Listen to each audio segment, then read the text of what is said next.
Welcome to Early Stoppage. This is your host, Derek Moody, and on this particular episode, I had the opportunity to interview Berlin Kerney. He's the co-owner and head instructor of the Bomber Squad Boxing Academy. We got to dig deep into his time overseas, his amateur roots, his group he calls the Bomber Squad, and what the future holds for the Bomber Squad Boxing Academy. I hope you guys enjoy this episode.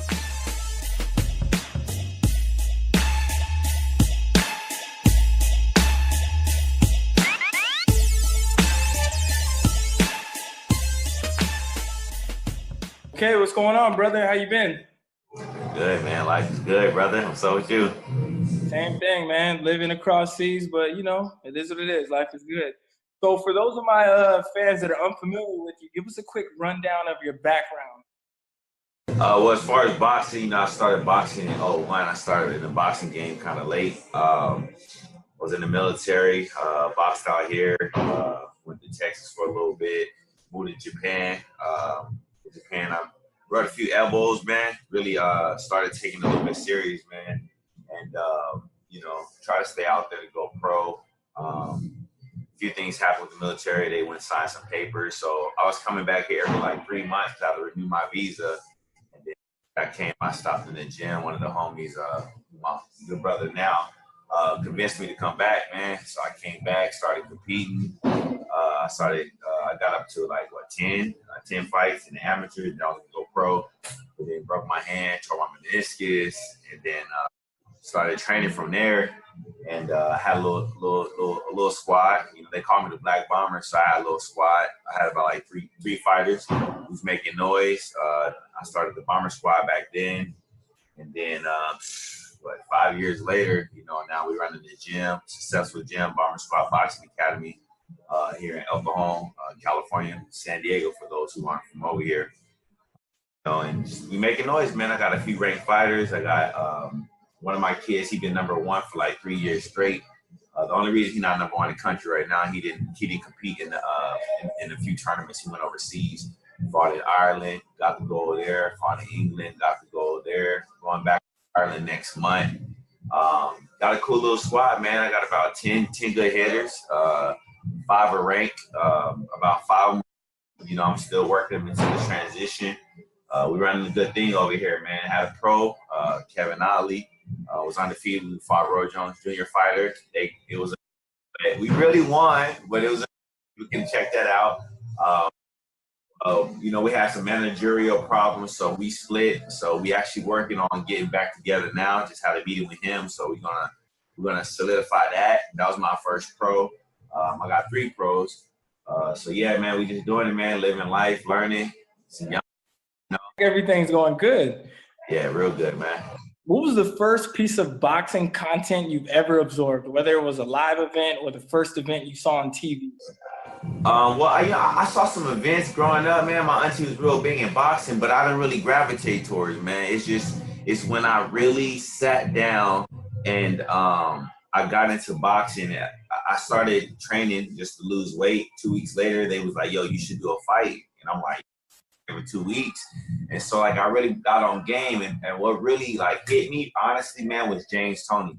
I started watching James Toney and his Gym Wars, man. So I started developing his type of style. And, and that's what I really soaked up a lot, man. His attitude, his personality, talking, he's sparring. He was legendary, man. So I think that he's the one that really put a big impression on me as far as boxing. So James Toney was the one. So when you saw your first few clips of James Toney, that's when you kind of fell in love with the sport? Yeah, man. Yeah. I was just like, see, my thing is, man, when I was younger, I didn't really get the concept of I can make money by punching people in the face. It was just, we grew up together. I did a lot of stuff, man. I did a lot of things, homie. And so, I didn't really catch that concept until later, years down the line, yo, this can be real. Because I didn't really have nobody on my head, yo, you can actually do this. People was like, yo, you dope, but this is people, outside of boxing. Because I basically trained myself because I was military, I was moving. So I was put on game by soaking up, what I saw in fights and researching fighters and things like that. But yeah, so that's how it rolled. Now, you mentioned that you went to Japan and you did some boxing over there. Now, how would you compare your boxing experience in Japan to your boxing experience in the United States? Well, see, the dope thing about Japan is like called gaijin. You the gaijin, you the brother. They respect American boxing so much. Like you walk in there and their eyes light up like, oh, can you spar? Can you spar? Like, and basically I'm naturally bigger than everybody. But there was some kickboxers, some pros over there. And just so happened at the time I was dating this girl, her brother was part of a gym. That was one of the biggest gyms out there for like, Muay Thai and things like that, shoot boxing. So invited me over there to spar with the guys, so I got to know a lot of heavy hitters, and everybody wanted to spar. That's one thing I noticed is no matter where I went, I always got work. So it's very disciplined over there, man. Nobody used to clap. Like it used to be nobody cheer. Like they would just clap together and silent. It was like a pin drop when you're watching a fight. That was awkward for me, but it was dope, man, because that's where I saw Linares. I saw Edwin Valero up in Tekin Gym. So that influenced me also with that. Valero had a kamikaze style, heavy hands, So it was cool, man, because I got a lot of respect for not really doing much, honestly. They knew me as the fighter, because there was another guy, I forgot his last name, Kevin. It's actually my brother's homeboy. He was a champion out there. So, their discipline is different, man. They got a warrior mentality type of thing, so they respect all combat sports, How many years were you out there pursuing boxing? Yeah, no, total years I was out there about 4 years.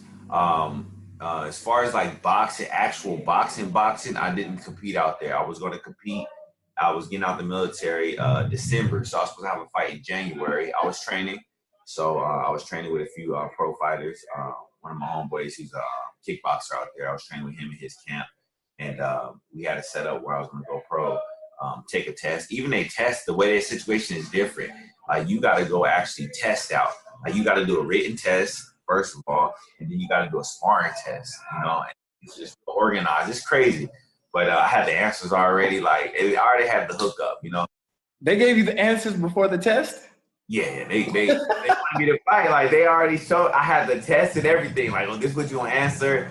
It was in kanji and everything. But I don't know if I was going to get an English version or not. But it was the test they gave me was in kanji and it had English on it. To tell me what was what. But I had all the answers. They told me what to answer. Told me how to spar. Like, don't try to knock people out. Just look good, look sharp.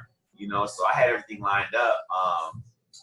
But yeah, so I didn't technically I didn't compete. I was supposed to compete in that following year in January.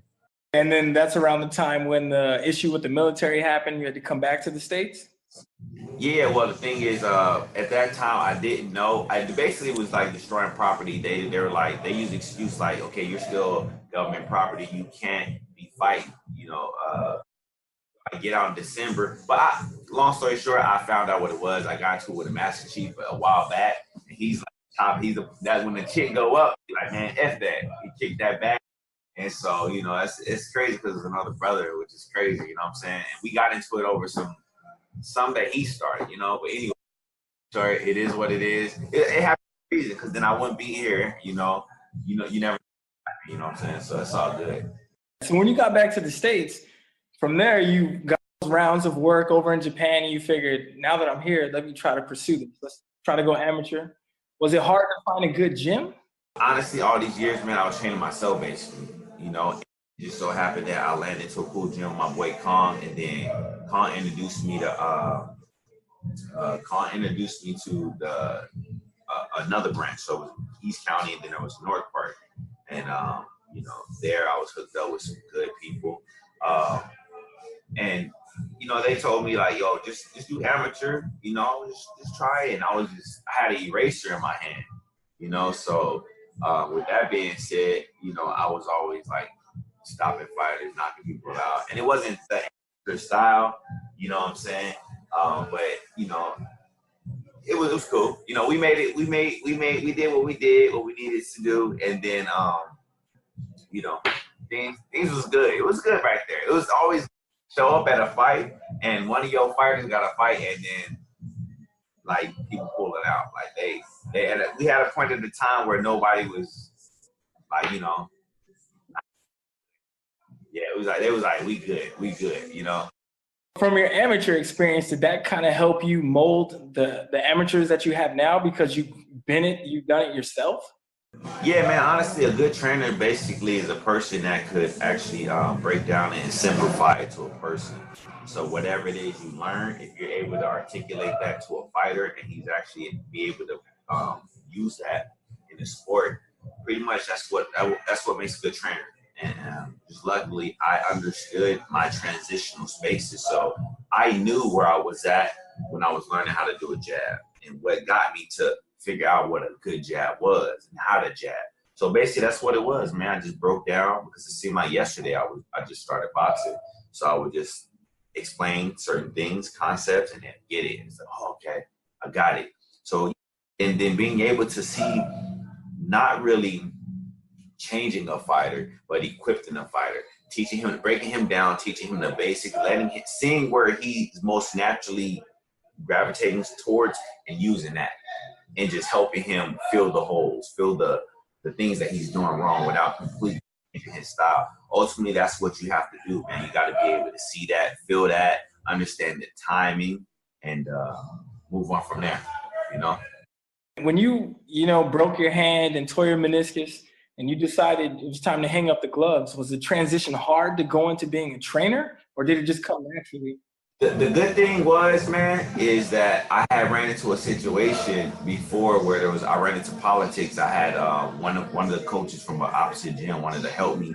He saw who I was. I was in Japan. He made a call. His son was like going for the Olympics, and they saw me fight. And they're like, yo, we need your help. He ended up cornering me. I ran into politics. People on this side, on the right side, got an issue with it. So they kind of shunned me out.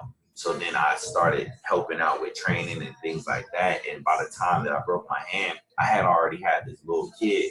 He was probably like 6. He was 6, Julius Ballo, 6 years old. So I actually had an outlet where I wasn't missing out. I wasn't out of boxing. I had somebody to invest in. And in my opinion, it was dope. Like, he was like a sponge, man. He soaked up game. So it wasn't like, oh man, I'm gonna miss out. Like, I was already in boxing, I was already teaching, I was already training.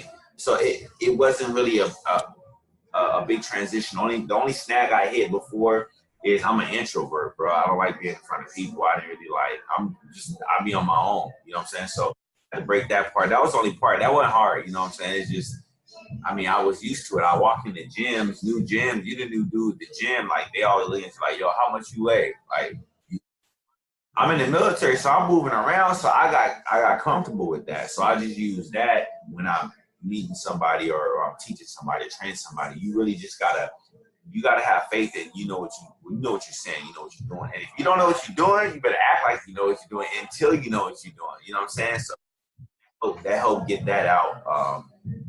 As I'm speaking, I have to mention something. When I was training, there was a small part of my amateur career that I was on to something big, and that was training with Robert Garcia. I trained with Robert Garcia, not the Mexican Robert Garcia, the black one, the one that worked with Ward and Amir Khan. He down here. So like, he even told me he was talking smack. He moved to San Francisco, and I should have went with him. He's like, yo, you should come out here. You know why? Because when you was with me, you never had problems. Like, and he was right, and I should have listened, and I should have went out there to do that. But shout out to Robert. I learned a lot from him. He was actually my one and only trainer. Like really legit boxing trainer. So, but yeah. Now you mentioned Julius Ballo. Now, was he the first member of Bomber Squad, or is he still part of Bomber Squad? No, the first member, I had 2 hitters. It was Terry, my nephew, Terrence Hendricks, and then Gabriel Hernandez. For your people that's watching, you can type in Bomber Squad, Gabriel Hernandez, or Terrence Hendricks. They call it Gabriel Baby Bull, and then Terry was the hitman. Them boy. Are they still a part of Bomber Squad? No, Terry is actually not too far from here. He running the gym, RSD boxing. So he doing He probably will be start back doing his thing at the end of the year. Baby Bull, we separated for a while. With him, he was a young kid, man, beating up grown men. He did his. We separated for a while, for a good amount of years. Now he's back, and so I'm working with him again. So it was those two, and then I had Donnell. He started fighting, and that was the one that people also was like, they used to pull out of fights like, we don't want none of that. And then from there, I started picking up a cool little amateur team, but really, Julius was like the last of the original Bomber Squad, and he's the one who I had since now he just turned 15. So I had him since he was 6 years old, And Was he the one that was ranked number 1? The one that went over to Ireland? Yeah, that's the bad boy. Look him up, Julius Ballo. He got interviews on ES News. He's somewhere everywhere. So yeah, look up Julius Ballo, little Chaldean kid, pretty fast. One thing I can say, if he wasn't my fighter, if I saw him, I'd be like, that kid dope. He nice. Man, I can, I may be biased, but I'm do my best ability not to be biased. But I definitely can say he's probably the best amateur I've seen. That's a pretty big title right there. I heard that once before about a fighter named Lomachenko. He just with the Lomachenko's camp. He just went over there last month. He went, talked to Lomachenko. So yeah, he rubbed my elbow already with, that's man, How do you decide who's going to be a part of Bomber Squad? What criteria do you look for? Is there a certain thing that you see in a fighter and you're like, you know what, I want this person? If I had to put it on paper for anybody, I need somebody I don't have to pump up. You know what I'm saying? Like, if someone they want it and they're not afraid, I can work with that. It's the ones who got skill and they don't really work hard. Because I'll be honest with you, man, I had a few kids come through these doors that had some talent, but it's hard over here, man. It's hard because you got all these kids. They don't play, man. Like, it's hard. Like, I get it. Like, some people are comfortable in being in the spot where they're the star, and that's okay. I understand that. But my mentality is you should not be the best in your gym. You shouldn't. Like, how high can you go? You know what I'm saying? You got to have somebody that's equal, or a couple kids that's like they're man over here. You know what I'm saying? I want lions. I want kids that are just grinding the bit. At the end of the day, that's what it is. I give everybody a chance, so I let them come. I let kids integrate slowly, like do regular class and then take a class with the Bomber Squad every now and then. But it's open doors, honestly. I like to evaluate kids and see where they at. A lot of time I just put them in a fire, man, and that tells all. It's like like in the military, I used to make crowns and bridges, shoot gold. So with gold, you light it up in a crucible, and you can see the impurities separate. You got to heat that up. So that's how you say principle with my fighters. You turn the heat up, and you're gonna see the impurities. You can slide it off, maybe. Or some people aren't built for this game, Definitely, it's a hard game, man. This boxing is no joke, and I understand, Now, do you have men and women in the Bomber Squad? Yeah. So back in the day, I used to have this girl, Gabby. She was one of the first females that I had, and she was dope, little southpaw, bad, Right now, I have the only girl I have is Drea Garcia, and to be honest with you, man, when people see her, they're like, "Yo, she gonna be dope." And she only had her for like a year. She's only been boxing literally like less than 2 years. Yeah, she has a lot of potential, man. And one thing I can say about girl fighters, man, if they were as physical as us, we'll be in trouble. They learn fast, man. They're no joke. There's no walls with girls. They're just like, okay, and they do what you tell them, So that's the only thing I have right now. Oh, I'm sorry. I apologize. For the young kids, yes, it's only female. I also have Jill Stafford. She actually just came back from the Western qualifiers. Basically, you qualify for a seat to try for the Olympics. She won the whole tournament. Yo, she put in work, and the girl she fought there, no joke, man. Some of them didn't even have losses. So and she barely made the cutoff. She only had 5 fights. You have to have 5 fights. So she went through, smashed out the competition, won. So now we got to go to Utah in December. So she fights for her seat in December. They do Western, they do Eastern. The winners, they all meet up, and the runner, they meet up in December, and they fight for a seat. So it seems like you got a good stable of fighters, part of the Bomber Squad. So what's a typical day like at the Bomber Squad Boxing Academy for you? For me, man, every hour is something. I got a client at 9 from 9 to 10, and then probably another one. I think from 10 to 11, I got another meeting to do. I got an interview to do. After that, I try to knock out a few things, work on some paperwork, But it's cool. I'm hiring somebody to take a lot of the administrative responsibilities, so I can really, really focus on the team. We got some new members coming in, so I'm sliding the schedule. So June 1st is really where I'm trying to snap everything, and I'm really just going to focus on creating the fighters, working with my clients, and that's pretty much it, man. Because we got a lot of kids that are a lot of the amateur fighters that are going to go pro. So we have a tournament coming up in June, and then after that, it's the pro. I got like 4 of them in line, so it's time. Yeah. So what I'm gonna do now is I'm gonna mention a couple of different boxers' names. I want you to tell me the first thing that comes to your mind when you hear their name. Okay? All right, Canelo. A lot of potential. Triple G. Overrated. Okay. Deontay Wilder. I got a lot of respect for him now. After that Ortiz fight? Hold on, I'm gonna say something about Deontay Wilder. People don't do it the correct way, but they make it happen. Like Ali, yo, he heavyweight, he don't do that. Hey, he went. It's ugly, but he did it. And I think his passion. His passion is something that you don't really see. Like back in the golden days, these fighters, when the bell rang, they came for war from the get-go to the end. These fighters are soft. They working on it it's like his style before a fight. It should be fight before style. Go in there and break a man down, So I'm gonna go on record and say this. Everybody says I'm crazy, but I'm gonna say it on record. When Joshua and Wilder fight, I say Wilder stops him. Man. Woo!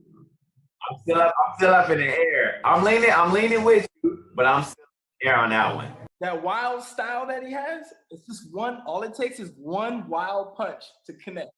Let's go Terrence Crawford. Oh, the truth. And I've been saying this since day one. That brother, his subtle adjustments, flawless. I'm telling you, I used to call the fights on the round with him. And boy, the truth in the story. Joe Louis. That's vintage. You can't, it's weird, man. Different times you can't compare it to certain things, but there's some things that's cut from a different cloth because just what was going on, how the world worked in, vintage, bro. Vintage. Edwin Valero. Oh, man. Bruh. Let me tell you, there's 3 people that created my way I teach, the way I box, and that's Edwin Valero, James Toney, and Jorge Linares, hands down. Okay, the Charlo brothers.